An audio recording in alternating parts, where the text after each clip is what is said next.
Olá amigos, amiguinhas, vamos elevar nosso pensamento a Deus, Pai Todo-Poderoso, ao nosso Mestre Jesus, aos nossos guias, nossos benfeitores, para que a gente possa aproveitar bem essa aula de hoje. Nós estamos no capítulo 6, a continuação do capítulo 6. E o meu aqui é na página 301, o Espírito de Castelnaudary. Mais uma das evocações feitas por Kardec de espíritos criminosos e arrependidos. Então, esse Castelnaudary, rumores e outras estranhas e várias manifestações ocorridas numa casinha perto de Castelnaudary faziam-na tornar por habitada por fantasmas, mal assombrada, etc. Assim, foi a dita casa exorcismada em 1848, aliás, sem resultado. O proprietário, Sr. D., pretendendo habitá-la, faleceu repentinamente alguns anos depois. Seu filho, animado do mesmo desejo, ao penetrar um dos compartimentos,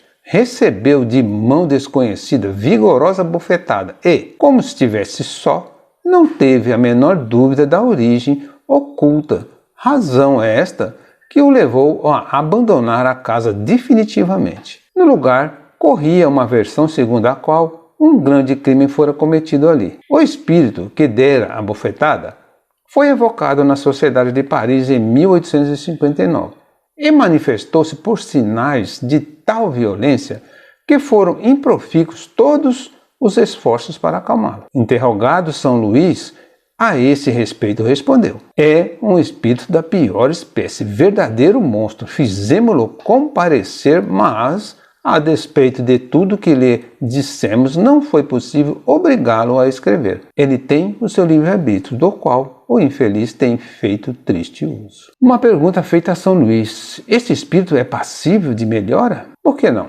Pois não o são todos, estes como os outros? É possível, entretanto, que haja nisso dificuldades. Porém, a permuta do bem pelo mal acabará por sensibilizá-lo. Orai, em primeiro lugar. Esse o evocardes daqui a um mês, vereis a transformação operada. Evocado mais tarde, o espírito mostrou-se mais brando e pouco a pouco submisso e arrependido. Explicações posteriores ministradas, não só por ele como por outros espíritos, deram em resultado saber-se que, em 1608, habitando aquela casa, assassinara um irmão por motivos de terríveis ciúmes, degolando-o durante o sono. Alguns anos decorridos, também assassinara a esposa. O seu falecimento ocorreu em 1659, aos 80 anos, sem que houvesse respondido por esses crimes, que pouca atenção despertou naquela época de balbúrdias. Depois da morte, jamais cessara de praticar o mal, provocando vários acidentes ocorridos na tal casa. Um médium vidente que assistiu à primeira evocação viu-o no momento em que pretendiam forçá-lo a escrever, quando sacudiu violentamente o braço do médium. De medonha catadura, trajava uma camisa ensanguentada, tendo na mão um punhal. Então, catadura, o meu tem esse termo catadura, seria aparência, não aparência medonha e com um punhal na mão. Perguntado a São Luís disse o seguinte: tende a bondade de nos descrever o gênero de suplício desse espírito. Resposta: é atroz, porque está condenado a habitar a casa em que cometeu o crime sem poder fixar o pensamento noutra coisa que não no crime, tendo-o sempre ante os olhos e acreditando na eternidade de tal tortura. Então ele foi condenado a ficar na casa, vendo sempre o crime e acreditando que essa tortura seria eterna. Está como no momento do próprio crime, porque qualquer outra recordação lhe foi retirada e interdita toda a comunicação com qualquer outro espírito. Sobre a terra, só pode permanecer naquela casa e no espaço só lhe restam solidão e trevas. Então ele foi interditado toda a comunicação com outros espíritos, ele só podia permanecer ali porque no espaço, em outro lugar, ele só viria solidão e trevas. Uma outra pergunta: haveria um meio de o desalojar dessa casa? Qual seria esse meio? Estão perguntando a São Luís, E São Luís respondeu: quando se quer desembaraçar obsessões de semelhantes espíritos, o meio é fácil: orar por eles. Contudo, é precisamente isso que se deixa de fazer muitas vezes, preferindo-se intimidá-los com exorcismos formulados, que, aliás, muito os diverte. Então, São Luís está dizendo que o mais certo seria orar, não fazer intimidações aí, porque o espírito não aceita e se diverte com isso. Pergunta 3. Insinuando às pessoas interessadas essa ideia de orar por ele, fazendo-o também nós, conseguiríamos desalojá-lo? Sim, mas reparai que eu disse para orar e não para mandar orar. Pergunta 4. Estando em tal situação há 2 séculos, apreciaria ele todo esse tempo como se fora encarnado? Isto é, o tempo parecer-lhe-á tanto ou menos longo do que quando na Terra? Resposta: mais longo. O sono não existe para ele, ou seja, ele vivia 24 horas aquele tormento. Pergunta 5. Disseram-nos que o tempo não existe para os espíritos e que 1 século, para eles, não passa de um instante na eternidade. Dar-se-á efetivamente esse fato para todos os espíritos? Não. De certo, porquanto isso só se dá com os espíritos que tenham atingido elevadíssimo grau de adiantamento. Para os inferiores, porém, o tempo é frequentemente moroso, sobretudo quando sofre. Então São Luís explica, que o tempo realmente ele é rápido, mas para os espíritos mais evoluídos. Os espíritos menos evoluídos e que sofrem, o tempo é demorado. Pergunta 6. De onde vinha esse espírito antes da sua encarnação? Resposta. Tiveram uma existência entre tribos das mais ferozes e selvagens e precedentes em planetas inferiores à Terra. Então ele veio de um planeta inferior em tribos selvagens. Pergunta 7. Severamente punido agora por esse crime, se-lo-ia igualmente pelos que porventura tivesse cometido, como é de supor, quando vivendo entre selvagens? Sim, porém não tanto, visto como em ser mais ignorante, menos alcançava a extensão do delito. Então aí um ensinamento também de São Luís, porque o sofrimento, ele é tanto ou maior quanto maior for o conhecimento. Para um selvagem, ele não tem conhecimento que aquele é crime, então ele vai pagar menos do que aquele que conhece e que sabe. Pergunta 8. O estado em que se vê esse espírito é dos seres vulgarmente designado por danados? Então aí uma categoria de espíritos danados. Então o Kardec está perguntando, será que ele é desse tipo de espírito? E a resposta, absolutamente não, pois há condições ainda mais horrorosas. Os sofrimentos estão longe de ser os mesmos para todos, variando conforme seja o culpado mais ou menos acessível ao arrependimento. Para este, aquela casa é o seu inferno. Outros trazem esse inferno em si mesmo, pelas paixões que os atormentam sem que possam saciá-las.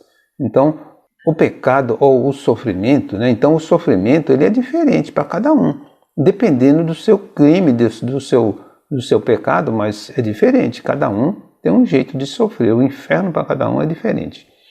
Pergunta 9. Apesar da sua inferioridade, esse espírito é sensível ao efeito da prece?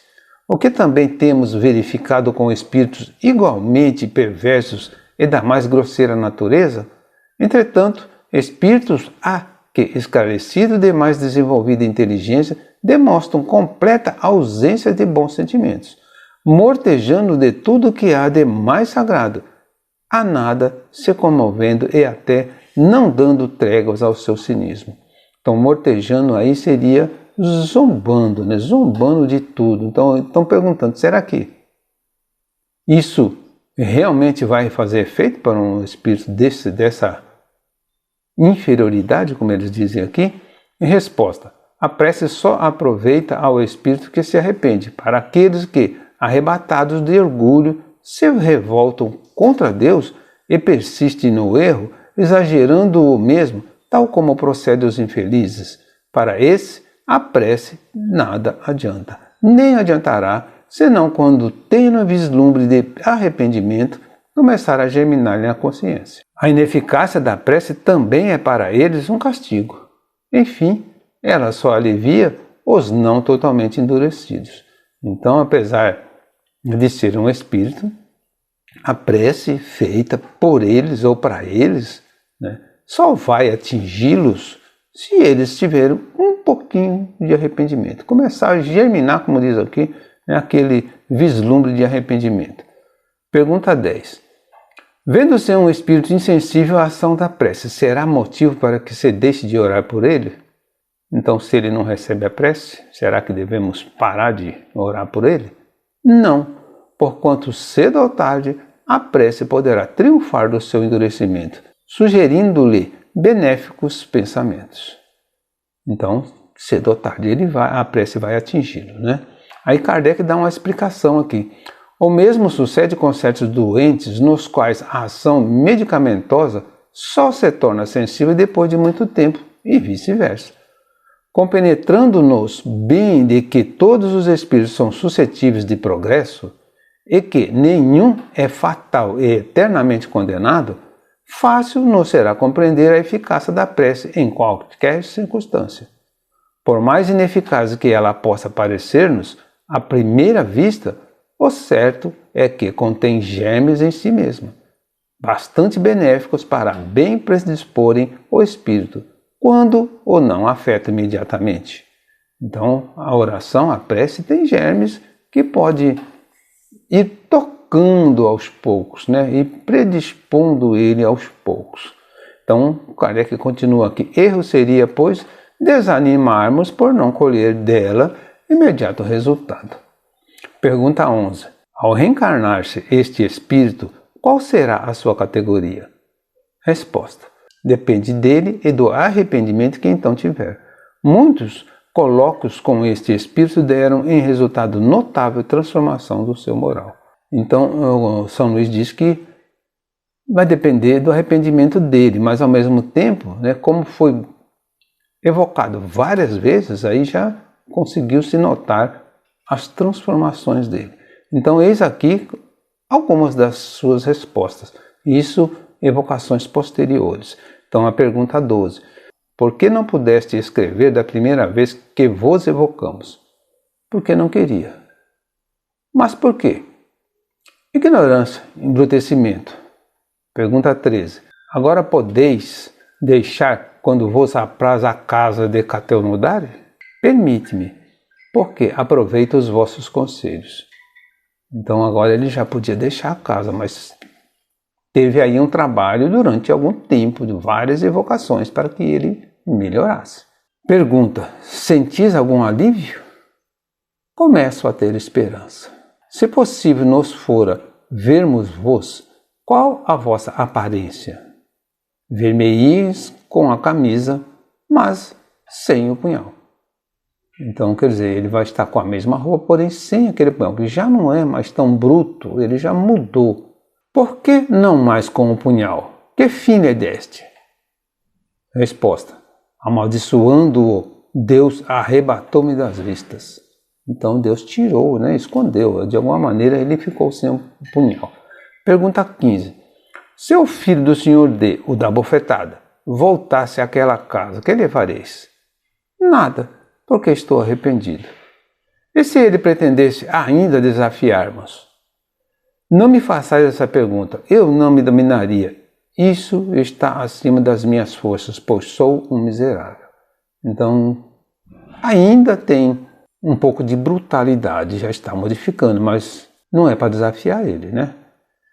16. Lubrigais um termo aos vossos padecimentos? Lubrigais quer dizer, tem em vista, né? Prevê alguma coisa? Então, um termo dos vossos padecimentos?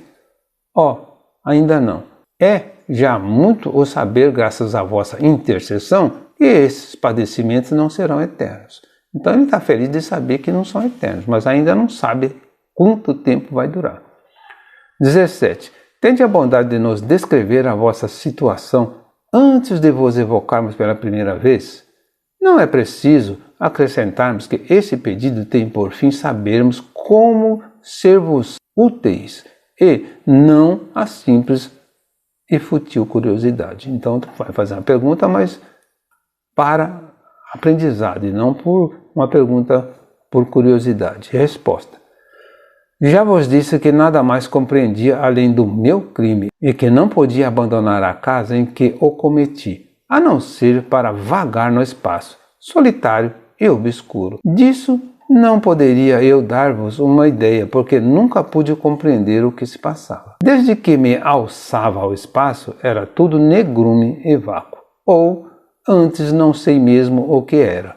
Hoje, o meu remorso é muito maior e, no entanto, não sou constrangido a permanecer naquela casa fatal, sendo-me permitido vagar sobre a terra e orientar-me pela observação de quanto aí vejo, compreendendo melhor assim a enormidade dos meus crimes. E, se menos sofro por um lado, por outro, aumentam as torturas do remorso. Mas, ainda bem que tenho esperanças. Então ele está dizendo que já pode sair da casa, pelo que ele vê, ele pode entender o crime que cometeu, mas ainda tem esperanças de melhorar. 18. A teres de reencarnar, que existência preferirias?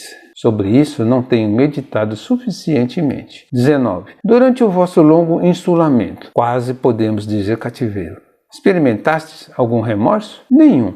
E por isso sofri tão longamente. Somente quando o senti foi que ele provocou, sem que disso me apercebesse, as circunstâncias determinantes da vossa evocação ao meu espírito para início da libertação. Obrigado, a vós que de mim vos apiedaste e me esclareceste. Então o espírito aí no fim, ele diz que ele só conseguiu ver alguma coisa quando foi evocado. Então ele agradece pela invocação. Kardec dá uma explicação aqui. Efetivamente temos visto ávaros sofrerem à vista do ouro, que para eles não passava de verdadeira quimera, orgulhosos, atormentados pelos ciúmes das honrarias prestadas a outros que não a eles, homens que dominavam na terra humilhados pela potência invisível, constrangidos à obediência em presença de subordinados que não mais se lhe curvavam, ateus, atônitos pela dúvida em face da imensidade, no mais absoluto insulamento, sem um ser que os esclareça.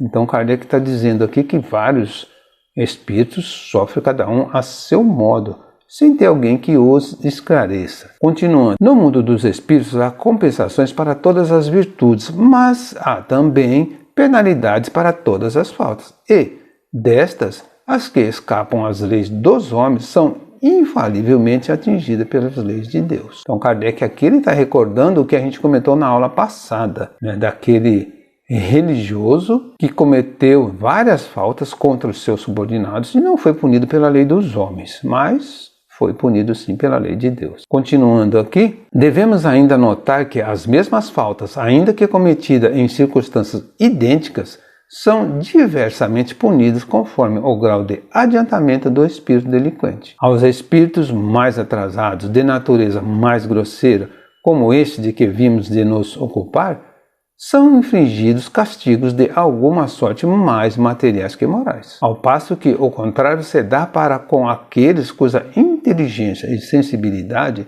estejam mais desenvolvidas. Aos primeiros, impõe-se o castigo apropriado à rudeza do seu discernimento, para compreender o erro e dele se libertarem. Assim é que a vergonha, por exemplo, causando pouca ou nenhuma impressão para estes, torna-se para aqueles intolerável. Então, para uns, o castigo é mais material, porque não adianta fazer eles ficarem com vergonha ou com medo, porque eles não têm, são inferiores. Continuando aqui, neste divino código penal, a sabedoria, a bondade, a providência de Deus para com as suas criaturas revelam-se até nas mínimas particularidades, sendo tudo proporcionado e concatenado com admirável solicitude para facilitar ao culpado os meios de reabilitação. As mínimas aspirações são consideradas e recolhidas. Pelos dogmas das penas eternas, ao contrário, são no inferno confundidos os grandes e pequenos criminosos, os culpados de momentos e os reincidentes contumazes, os endurecidos e os arrependidos. Além disso, nenhuma tábua de salvação se lhes oferece. A falta momentânea pode acarretar uma condenação eterna e, o que mais é, qualquer benefício porventura haja feito, de nada lhes valerá. De que lado, pois, a verdadeira justiça, a verdadeira bondade? Então Kardec aqui no finalzinho ele está dizendo, se a gente fosse pelos dogmas da igreja, as penas eternas, lá todo mundo vai para o inferno. Não importa se for uma pena pequena uma falta pequena ou uma falta grave, não importa, né, se era mais endurecido, se estava arrependido, e sem nenhuma condição de salvação. Como ele diz aqui, não tem nada que lhes valerá. Esta evocação nada tem de casual, é como deveria aproveitar a esse infeliz, visto que ele já começava a compreender a enormidade do seu crime. Eis que os espíritos que velavam julgaram oportuno esse socorro eficaz e entraram a facilitar-lhe as circunstâncias propícias. É este o fato que temos visto reproduzir frequentemente. Pergunta-se-á que seria deste espírito se não fosse evocado. O que será de todos os sofredores que não podem ser, bem como daqueles em que se não pensa? Poderíamos redarguir que os meios de que Deus dispõe para salvar as criaturas são inumeráveis, sendo a evocação um dentre esses meios. Porém, não único certamente. Deus não deixa ninguém olvidado, além de que, sobre os espíritos suscetíveis de arrependimento, as preces coletivas devem exercer alguma influência. Então Kardec está dizendo que a evocação é uma das maneiras de ajudar esses espíritos. Deus não deixa ninguém para trás. Deus está sempre tentando ajudar, fazendo de alguma maneira, né, para que eles sejam ajudados. A sorte dos espíritos sofredores não poderia ser por Deus subordinada à boa vontade e aos conhecimentos humanos. Desde que os homens puderam estabelecer relações regulares com o mundo invisível, uma das primeiras consequências do Espiritismo foi o ensino dos serviços que, por meio dessas relações, podem prestar aos seus irmãos desencarnados. Então Kardec também está dizendo que a ajuda não é só aos homens, não seria só aos encarnados, e sim nas evocações, porque quando a gente evoca algum espírito, a gente usa o sofrimento, tudo que ele passou, toda a informação que ele passa para ajudar outros, como ele diz aqui, prestar aos seus irmãos desencarnados. Então a gente está ajudando um, mas está ajudando os outros também, outros desencarnados, nas mesmas condições. Deus patenteia que, esse modo, a solidariedade existe entre todos os seres do universo, ao mesmo tempo que dá lei da natureza por base ao princípio da fraternidade. Deus demonstra-nos a feição verdadeira, útil e séria das evocações, até então desviada do seu fim providencial pela ignorância e pela superstição. Então Kardec aí vê um fim bom para as evocações, né? Como a gente já comentou. Aos sofredores jamais faltaram socorros em qualquer época, e se as evocações lhe proporcionam uma nova via de salvação, aproveitam ainda mais.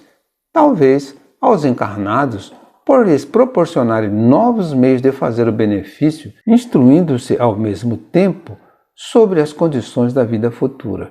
Então Kardec também diz aqui que além dos encarnados ajudarem, está aí proporcionando um benefício, uma fraternidade, também estão se instruindo e entendendo um pouco mais da vida futura.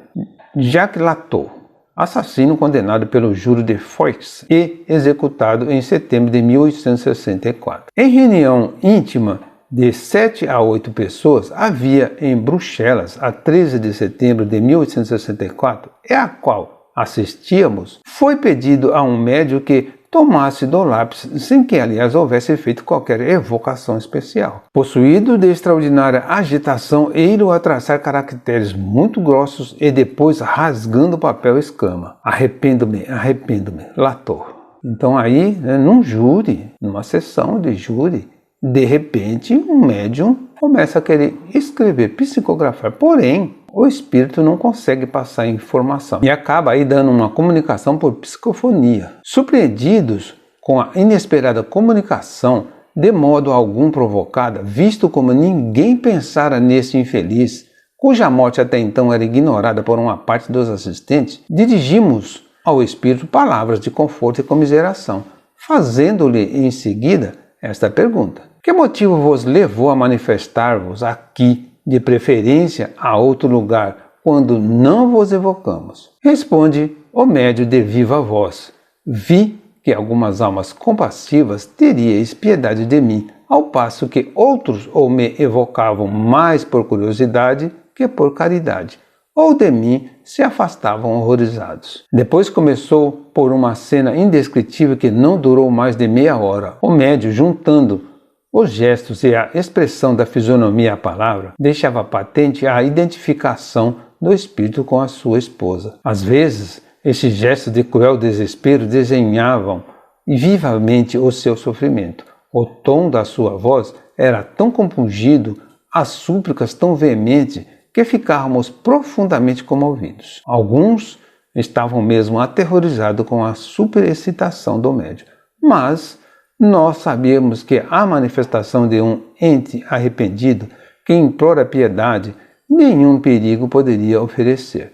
Se ele buscou os órgãos do médium e que melhor desejava patentear a sua situação a fim de que mais nos interessássemos pela sua sorte, e não como os espíritos obsessores e possessores que visam apoderar-se dos médios para os dominarem. Tal manifestação lhe fora talvez permitida não só em benefício próprio, como também para identificação dos circunstantes. Ei-lo a exclamar: ó sim, piedade, muito necessito dela. Não sabeis o que sofro, não o sabeis, e não podereis compreendê-lo. É horrível a guilhotina. Que vale a guilhotina comparada a esse sofrimento de agora?